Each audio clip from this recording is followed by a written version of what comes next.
2002 میں جو انہوں نے ایک ڈرامہ کیا پارلیمنٹ پہ اٹیک کروا کے، اس کے بعد فوجیں لگوائیں ہمارے ساتھ. 2008-9 میں انہوں نے ممبئی کا ڈرامہ کیا، پھر فوجیں لگائیں.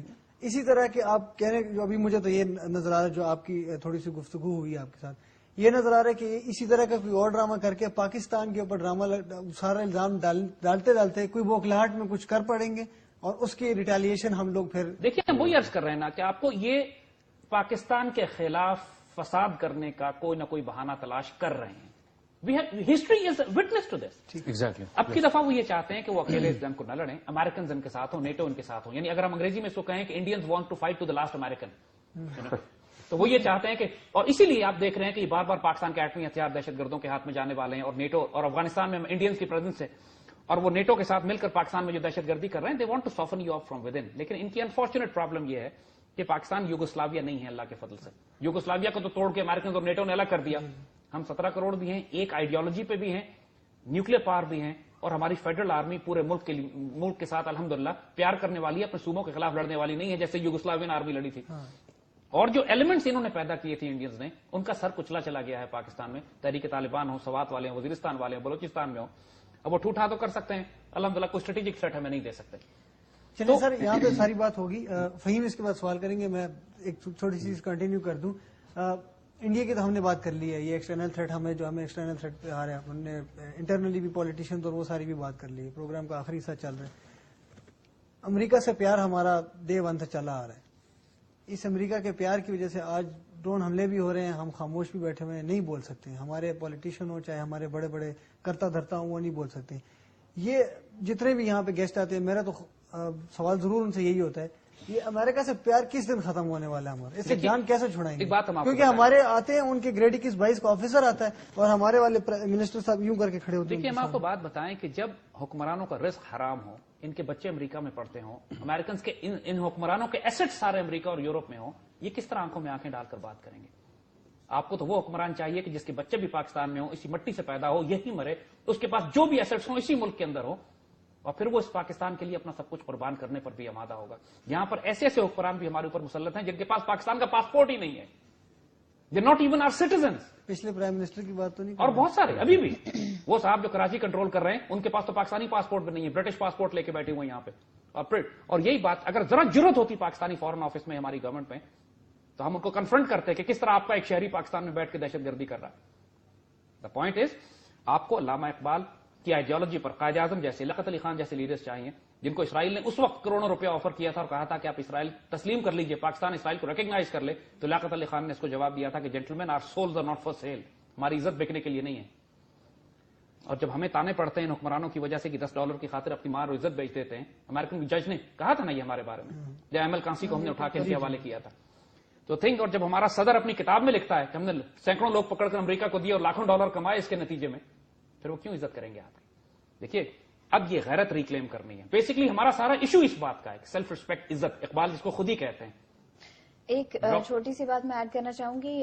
یوزلی وٹ ہیپنس، 2-3 دفعہ جو ہے وہ میں نوٹس کیا ہے، آئی ایم ریئلی مطلب کہہ دیتی ہوں ویری بلنٹلی کہ جو ہے وہ امریکہ ہمارا دشمن ہے، انڈیا ہمارا دشمن ہے. 1-2 دفعہ ایسی کالز ہمیں بیچ میں ریسیو ہو گئی جس کے اندر لوگوں نے کہا کہ نہیں، یہ تو ایک گھر ہے اور اس کو ہم نے ڈیوائڈ کیا ہے، جس کے اوپر I think all of us were very angry about the thing, but we didn't say it much. What do you think should be the message to those people? جی میں سمپل کو کہتے ہیں، آئی ایگری ود. دیکھیے یہ بات بالکل ٹھیک ہے، گھر کو تقسیم اب ہو تو گیا ہے، لیکن اب دوبارہ امن چاہیے ہمیں. اگر ان کا سولوشن یہی ہے کہ ایک بڑا ملک بن جانا چاہیے اور باؤنڈریز ختم ہو جانی چاہیے اور محبت اور پیار کی ساری داستان ہونی چاہیے، امن کی آشا ہونی چاہیے، آئی ایگری. ہم یہ ساری باتیں ایگری کرتے ہیں، لیکن ہماری صرف ایک کنڈیشن ہے کہ یہ جو بڑا ملک بنے گا نا، اس کا نام پاکستان رکھیں گے. اس کو ہم نہیں مانتے. اچھا ایک چیز دماغ میں آتی ہے زید صاحب کہ آپ نے کہا کہ ایسٹ پاکستان کے بعد سب سے بڑی کرائسس میں آج پاکستان ہے، اور کیونکہ پاکستان تھا، اللہ کے فضل سے ہم نکل آئے ہیں. اچھا چلیں ایسے کہہ رہے تھے. ایسے کرائسس کے دور میں آپ سمجھتے ہیں are we ready for the war? دیکھیے ٹو بی آنےسٹ، جب قرآن کہتا ہے نا ان مع العسر یسرا، ہر تنگی میں ایک آسانی بھی ہوتی ہے. Every crisis unites this nation. 65 کی وار دیکھ لیجیے نا، اس سے پہلے تم کنفیوز موب تھے، اس جنگ نے ہم کو متحد کر کے قوم بنا دیا. اسی طرح تو یہ اگر انڈیا نے یہ غلطی کی، ہماری صفوں میں بڑے غدار ہیں، میر جعفر، میر صادق حکمرانوں میں بھی ہیں، ہمارے ہر معاشرے کے ہر طبقے میں موجود ہیں. اس کے باوجود پاکستانی پیٹریوٹس اس وقت جتنے زیادہ ہوپفل ہیں, جتنے زیادہ اگریسو ہو کے رسپونڈ کر رہے ہیں. سر آپ کے سارے پاکستانی تو انہی لوگوں کو ووٹ دے کر پارلیمنٹ میں بار نہیں, بار لا رہے ہیں. نہیں ایسی دیکھیں، بات نہیں ہے. اگر آپ میں آپ سے سمپل صرف ایک بات پوچھتا ہوں کہ ہماری جتنی بھی عوام ہے کیا وہ سب ان پڑھ ہے؟ کیا انہیں یہ نہیں پتا کہ کس کو آگے لانا ہے, کس کو ووٹ دینا ہے, کس کو آپ نے ایز اے لیڈر دیکھنا ہے سامنے؟ دیکھیے ہماری آئیڈیالوجی کمزور ہو چکی ہے. نیشنل لیول پر جب آپ نے کچھ لوگوں پر پابندیاں ایسی لگا دی ہیں کہ 6, 7, 8 بڑی سیاسی جماعتیں آپ کو نظر آتی ہیں, ملک میں ٹوٹل کو 150-200 سیاسی جماعتیں رجسٹر ہوئی ہوئی ہیں, الیکشن میں کھڑی ہوتی ہیں, اتنی بڑی دھول مچائی گئی, دھول اڑائی گئی ہے لوگوں کی آنکھوں میں کہ لوگوں کے پاس چوائس ہی نہیں بچتی. آپ اگر اس دفعہ کے الیکشنز کے ریزلٹس بھی دیکھیے تو جو پارٹی اس وقت حکومت کر رہی ہے اس کے پاس 14% ووٹ ہیں. This is not rule of the majority, this is rule of the minority under the facade of democracy. Democracy کے ڈرامے کے نیچے 14% ووٹ ان کے پاس ہے.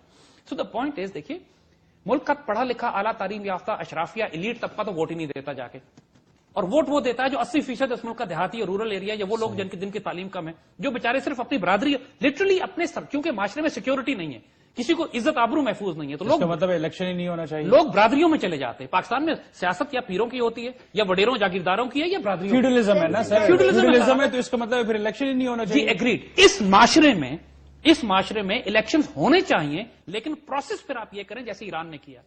See what Iran has done. لوگ کہتے ہیں ڈیموکریسی کے ہمارے پاس وہی شکل ہو سکتی ہے جو ہمارے پاس ہے. ربش. انگلینڈ کی ڈیموکریسی مختلف ہے, امریکن ڈیموکریسی مختلف ہے, ایرانین ڈیموکریسی مختلف ہے. ایران سے جو مرضی کوئی اختلاف کرے, لیکن دنیا میں کوئی یہ نہیں کہتا کہ ایران میں ڈیموکریسی نہیں ہے. لیکن ایران میں کیوں پرابلم نہیں ہوتی؟ ایران میں ایک سیاسی جماعت نہیں ہے, دیر از نو پولیٹیکل پارٹی ان ایران. تو پھر کیا ایسا کوئی ماڈل ہم نہیں بنا سکتے پاکستان میں کہ جس کے اندر پولیٹیکل پارٹیز ختم کر دی جائے؟ لہٰذا جب پولیٹیکل پارٹیز انہوں نے ختم کی تو ایک احمدی نژاد جیسا lower middle class school teacher کا بیٹا بھی ملک کا صدر بن گیا. جا سر اگر کوئی پولیٹیشین آتا ہے وہ پاکستان کو میں اگر کرپشن کرتا ہے, باقی سارے یہ بیوروکریٹس جو اس کے ساتھ مل جاتے ہیں, اس کا کیا کہیں گے آپ؟ دیکھیے مطلب وہ تو ایک بندہ ہوتا ہے یا پارٹی. ہم آپ کو یہی بات کر رہے ہیں نا کہ دیکھیے جب آپ اس ملک کے کانسٹیٹیوشن کو بھی تبدیل کرنے کی ضرورت ہے, کیونکہ ہم نے اپنے کانسٹیٹیوشن بھی انسانوں کا بنایا ہوا ہے نا, اللہ کا بنایا ہوا تھا. کیونکہ ہم سسٹم پہ بھی اکثر باتیں کرتے رہتے ہیں کہ یا تو سسٹم بالکل ختم کر دیں یا پھر اس کو چینج کر دیں یا لوگوں کو چینج کر دیں. قائد اعظم سے جب پوچھا گیا, Quaid Azam did not have this constitution in mind. Quaid Azam سے اس وقت کے لائرز نے پوچھا تھا پاکستان کا دستور کیا ہوگا, تو قائد اعظم نے کہا پاکستان کا دستور قرآن و سنت ہوگا. اور دیکھیے انگلینڈ کا کانسٹیٹیوشن لکھا ہوا نہیں ہے, انسٹیٹیوٹس میں نہیں, وہ ایک ٹریڈیشن پہ چلتا ہے. تو جو آزاد قومیں ہوتی ہیں نا, جو اپنے فیصلے خود کرتی ہیں, وہ اپنے آپ کو کسی لائر کے کسی وکیل کے لکھے ہوئے قانون پہ قومیں نہیں چلتی. قوموں کو آزاد ہونا پڑتا ہے, سرکمسٹانسز انوائرمنٹ بدل جاتی ہیں. You need to come up with new ideas through new challenges. اگر آج پاکستان میں اس قسم کی جمہوریت نہیں چل سکتی ہے تو we should have either a syndicated democracy. Strikers بڑے بے چین ہیں جی. سینسٹائزیشن جو ہے وہ اس وقت تو نہیں ہے. مجھے صرف یہ بتا دیں کیرٹ یا اسٹک ہماری قوم کے لیے؟ بوتھ. علامہ اقبال سے جب جنیدی اور ارد شیری اکٹھی ہو جائے گی تو اس ملک میں کام ہوگا. جنیدی اور ارد شیری کا مطلب جنید بغدادی کی اسپرچولیٹی.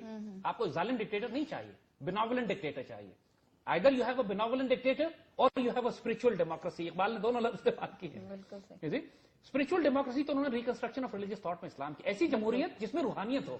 روحانیت کا مطلب ہے اکاؤنٹیبلٹی ہو. روحانیت کا مطلب ہے کہ جس میں بادشاہ وقت یہ نہ کہے کہ عدالت سے ثابت کرو کہ میرے پاس راکوٹ پیلس کہاں سے آیا اور میرے پاس یہ $60 بلین اکاؤنٹ میں کہاں سے آیا. Because he has to answer himself کہ میرے پاس یہ حرام کی دولت کہاں سے آئی.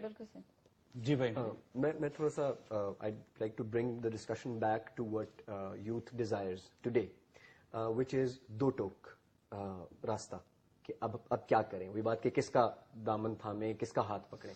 ایک چیز ہم نے اسٹیبلش کی, آپ نے اس پہ بڑی خوبصورتی سے بات کی کہ قرآن کو سمجھنا بہت ضروری ہے, جس کے لیے شاید Iqbal is the translation of Quran for us. بالکل, that number 1. 2 maybe it comes through Iqbal, وہ میں خود اپنی طرف سے بھی ایڈ کر دیتا ہوں. یو وڈ ایگری, آپ نے اس پہ تھوڑی سی بات بھی کی, وچ از انڈرسٹینڈ آور اون ہسٹری. ہماری جو ایک مطلب خوبصورت تاریخ کو سمجھے, بالکل اس کو سمجھنا شاید بہت ضروری ہے. تھوڑا شارٹ بالکل پلیز. دین واٹ, آئی مین یہ چیزیں ہم کر رہے ہیں, and in the main time دیکھیے بات آپ کی بچی یہ ہے کہ ہم نے کام جلدی کرنا ہے, جلد بازی میں نہیں کرنا, جو بات آپ بار بار ایمفسائز کر رہے ہیں.